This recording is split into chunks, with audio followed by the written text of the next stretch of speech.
Assalamu alaikum. Today we are going to discuss about Echinococcus granulosus. Echinococcus granulosus ये हमारे पास tap forms के अंदर आते हैं. फाइलम प्लेटीहेलमिन्थस के अंदर उसकी जो सब डिवीजन है सिस्टोड्स के अंदर हमारे पास taenia solium, taenia saginata, Echinococcus ग्रेनुलोसिस हमारे पास आते हैं. इसको डॉग टैप फॉर्म कहा जाता है. ये हमारे पास टैप फॉर्म है जो कि डॉग के अंदर होता है. डॉग इसका डेफिनेटिव होस्ट है और जो इसके इंटरमीडिएट होस्ट है वो शीप, कैटल और उसके अलावा ह्यूमंस जो है वो इसका एक्सीडेंटल इंटरमीडिएट होस्ट है. कभी कभी ऐसा हो सकता है कि ह्यूमंस के अंदर भी आ सकता है अगर हम इसके एग्स को इंजेस्ट कर लेंगे. तो आगे चल के इसको हम डिस्कस करेंगे. तो डिजीज़ कौन सी काज करता है? इकाइनोकोकोसिस डिजीज़ काज करता है. जो इसका लार्वा होता है वो हाइड्रेटेड सिस्ट डिजीज़ काज करता है. हाइड्रेटेड सिस्ट डिजीज़ के अंदर क्या होता है कि जो आपके डिफरेंट ऑर्गन्स हैं, लंग्स हो गए, ब्रेन हो गया, लिवर हो गया, वहाँ पर हाइड्रेटेड सिस्ट बन जाते हैं. इनको आगे चल के हम लेबॉरेटरी डायग्नोसिस के अंदर देखेंगे. सबसे पहले डिस्ट्रीब्यूशन देख लेते हैं. तो जो इकाइनोकोकस ग्रेनुलोसिस है ये उन पार्ट्स में ज़्यादा होता है जहाँ पे जो शीप्स हैं वो क्लोज एसोसिएशन में होती हैं डॉग्स के साथ और ह्यूमंस के साथ. यानी कि ह्यूमंस, डॉग्स एंड शीप्स जहाँ पे साथ में होते हैं, ठीक है, वहाँ पर ये डिजीज़ होती है. ट्रांसमिशन इसकी कैसे होती है कि अगर इसके एग्स को इंजेस्ट कर लिया जाए. एग्स को जब हम इंजेस्ट कर लेंगे, ह्यूमंस है या वो फिर इसका कोई भी इंटरमीडिएट होस्ट है, शीप है, क्योंकि ये इकाइनोकोकोसिस ग्रेनुलोसिस इसके जो एग्स होते हैं वो डॉग की फीसिस के अंदर आ रहे होते हैं और उन फीसिस को एक्सीडेंटली अगर वो एग्स फीसिस से जो है वो शीप के अंदर चले जाते हैं या ह्यूमंस का जो फूड था वो कंटेमिनेटेड था डॉग फीसिस के साथ, तो वो एग्स हम इंजेस्ट कर लें तो हमारे अंदर आ जाएगा और शीप के अंदर जा सकता है. तो ये डिजीज़ हमारे पास एनिमल डिजीज़ है. इसे जूनोसिस कहते हैं. यानी कि एनिमल डिजीज़ है और एनिमल से जो ह्यूमंस के अंदर आती है जूनोटिक डिजीज़ उसे कहते हैं. तो ये हमारे पास जूनोसिस है, एनिमल्स की डिजीज़ है और एक्सीडेंटली ये ह्यूमंस के अंदर भी आ सकती है. लाइफ साइकिल को देख लेते हैं. तो दो होस्ट हैं मैंने बताया. एक इसका जो है डेफिनेटिव होस्ट वो डॉग है जिसके अंदर ये डिजीज़ होती है और जो इसका इंटरमीडिएट होस्ट है वो शीप है. उसके अलावा जो एक्सीडेंटल इंटरमीडिएट होस्ट है वो ह्यूमंस भी हो सकता है. यानी कि एक्सीडेंटली ह्यूमंस के अंदर भी ये जा सकती है जिसे हम डेड इंटरमीडिएट होस्ट भी कहते हैं. डेड इंटरमीडिएट होस्ट इसलिए इसको कहते हैं क्योंकि जब ह्यूमंस के अंदर ये आ जाएगा तो ह्यूमंस से दोबारा ये डॉग में नहीं जा सकता. ठीक है, तो इसलिए इसको डेड इंटरमीडिएट होस्ट कह रहे हैं. ठीक है, यानी कि ह्यूमंस इसको दोबारा जो है वो डेफिनेटिव होस्ट की तरफ पैरासाइट को ट्रांसमिट नहीं कर सकते. तो ह्यूमंस के अंदर इसकी लाइफ साइकिल जो है वो एंड हो जाती है. अच्छा, अब सबसे पहले क्या होता है कि जो डॉग है, इन्फेक्टेड डॉग्स होते हैं, उसकी इंटेस्टाइन के अंदर जो इसकी एडल्ट वार्म है वो प्रेजेंट होती है.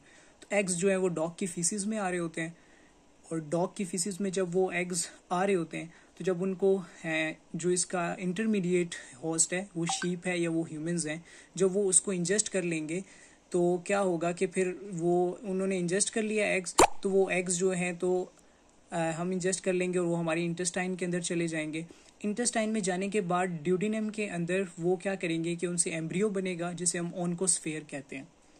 एम्ब्रियो बन जाएगा उससे और वो एम्ब्रियो फिर इंटेस्टाइन से पास होगा और इंटेस्टाइन से वो ब्लड सर्कुलेशन में जाएगा और ब्लड सर्कुलेशन से फिर डिफरेंट ऑर्गन्स की तरफ जाएगा. मेनली लिवर की तरफ जाता है, लंग्स हो गए, ब्रेन हो गया और आपकी बोन्स हो गई और लेस कॉमनली किडनी की तरफ भी जा सकता है, लेकिन इतनी रेयरली वहाँ पर वो नहीं जाता, बहुत कम होता है.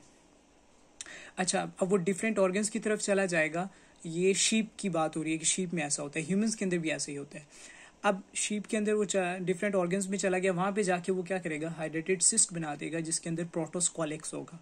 प्रोटोस्कॉलेक्स होगा, ठीक है, उसके गिर्द सिस्ट होता है जो इसकी सिस्ट फॉर्म होती है. जो डॉग इंजेस्ट करेगा तो डॉग इन्फेक्ट हो जाएगा उसे.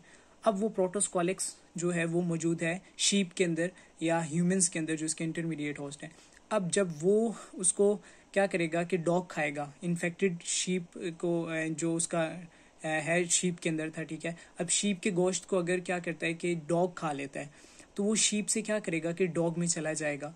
अब वो प्रोटोस्कॉलिक्स डॉग के अंदर चला गया. अब डॉग के अंदर उसकी डेवलपमेंट कैसे होगी कि डॉग के अंदर वो प्रोटोस्कॉलिक्स डॉग के इंटेस्टाइन के अंदर जाएगा और वहाँ पे जाके वो क्या करेगा कि अपने उसकी इंटेस्टाइनल वॉल के साथ अटैच हो जाएगा with the help of it suckers and hooks. Taenia solium की तरह इसकी भी हुक्स होती हैं और सकर्स होते हैं. 4 सकर्स होते हैं और हुक्स होती हैं. अच्छा, अब अपने आप को ये अटैच कर लेगा वहाँ पर और ग्रो करेगा लार्ज टैपवार्म, उससे बड़ा एक टैपवार्म बन जाएगा। 9 मिलीमीटर ये लॉन्ग होता है, लेकिन ये सबसे स्मॉलेस्ट हमारे पास टैपवार्म है। ई ग्रेन्युलोसिस, टीनिया सेजिनेटा और टीनिया सोलियम इससे बड़े होते हैं। 3 to 4 सेगमेंट्स होते हैं इसके, इसको स्मॉलेस्ट टैपवार्म कहा जाता है। वहाँ पे ये ग्रो करेगा, फिर वहाँ पे ये अडल्ट वार्म इसकी बन जाएगी ये डॉग के अंदर। अब डॉग के अंदर इसकी अडल्ट वार्म बनती है और वहाँ पर ही फिर ये एग्स देगा और जो एग्स हैं वो फीसिस के अंदर आएंगे और इसकी लाइफ साइकिल जो है फिर वो दोबारा कंटिन्यू हो जाएगी जब एग्स को क्या करेगा कि शीप खा लेगी, ठीक है, या ह्यूमंस के अंदर वो एक्सीडेंटली चले जाते हैं। अच्छा, अब इसकी मेंस के अंदर डेवलपमेंट कैसे होती है कि अब इसकी फीसिस के अंदर एग्स पास हुए और ह्यूमंस का फूड जो था वो कंटेमिनेटेड था फीसिस के साथ, या ड्यूरिंग आपने इन्फेक्टेड डॉग को हैंडल किया और आपके हैंड्स जो थे वो कंटेमिनेटेड थे, जिसकी वजह से एग्स जो हैं वो आपके अंदर चले गए, ठीक है, आपने उसको इंजेस्ट कर लिया, तो फिर आपके अंदर भी एग्स जो है वो एम्ब्रियो बनेगा उससे, जिसे हम ऑन्कोस्फेयर कहते हैं इंटेस्टाइन के अंदर। वो फिर इसी तरह ब्रेन, लिवर और डिफरेंट ऑर्गन्स की तरफ जाएगा।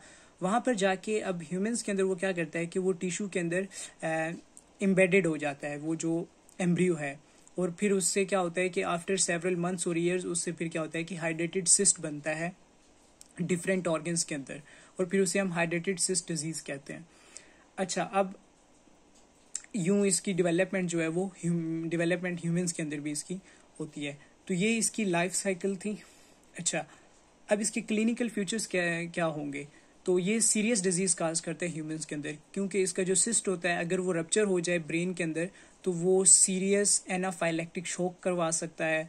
और अगर ब्रेन जो डिफरेंट ऑर्गन्स के अंदर अगर इसके सिस्ट बनते हैं ना, हाइड्रेटेड सिस्ट, नेक्स्ट स्लाइड में आपको दिखाऊंगा, तो अगर वो बोन्स के अंदर बन रहे हैं तो बोन्स में पेन होगा और बोन फ्रैक्चर्स करवाएगा वो, ठीक है, क्योंकि जो फाइब्रस टिश्यू होता है वो नहीं बन पाता जब जो हाइड्रेटेड सिस्ट बनता है तो। अच्छा, उसके अलावा लंग्स में जा सकता है। लंग्स में जाएगा तो क्या होगा कि ब्लडी स्पूटम जो है, ठीक है, स्पूटम में ब्लड आएगा। और कुछ जो सिस्ट होते हैं वो क्या करते हैं कि वो शॉर्ट टाइम के लिए वो ग्रो करते हैं और फिर वो डाई कर जाते हैं, और जब ह्यूमंस की बॉडी के अंदर कोई भी चीज़ डाई करती है तो वो कैल्सिफाई हो जाती है, यानी कि उसके ऊपर कैल्शियम की डिपॉजिट होना शुरू हो जाता है। अच्छा, उसके अलावा ब्रेन में जा सकता है तो वहाँ पे एनाफाइलेक्टिक शॉक करवाएगा। लिवर में जा सकता है तो लिवर डिसफंक्शन करवा देगा। 60% जो हाइड्रेटेड सिस्ट होते हैं वो right lobe of the liver में होते हैं, तो यानी कि मेनली इससे लिवर इन्फेक्ट होता है। अच्छा, उसके अलावा इयोसिनोफिलिया होगा, यानी कि इयोसिनोफिल्स का जो लेवल है वो ज़्यादा हो जाएगा। अच्छा, लेबॉर्ट्री इन्वेस्टिगेशन में एक तो हम क्या कर सकते हैं कि सीरोलॉजिक टेस्ट कर सकते हैं, इनडायरेक्ट हीमाग्लूटिनेशन टेस्ट कर सकते हैं, उससे हम इसको पता लगा सकते हैं। और दूसरा, हम जो इसका सिस्ट फ्लूइड है उसकी एग्जामिनेशन कर सकते हैं। उसके अंदर ब्रूड कैप्सूल्स को देखा जा सकता है जिसमें बहुत सारे प्रोटोस्कॉल्सिस होंगे, यानी कि सिस्ट की सर्जिकल रिमूवल, उसको रिमूव करके सिस्ट को उसकी फ्लूइड की एग्जामिनेशन करेंगे।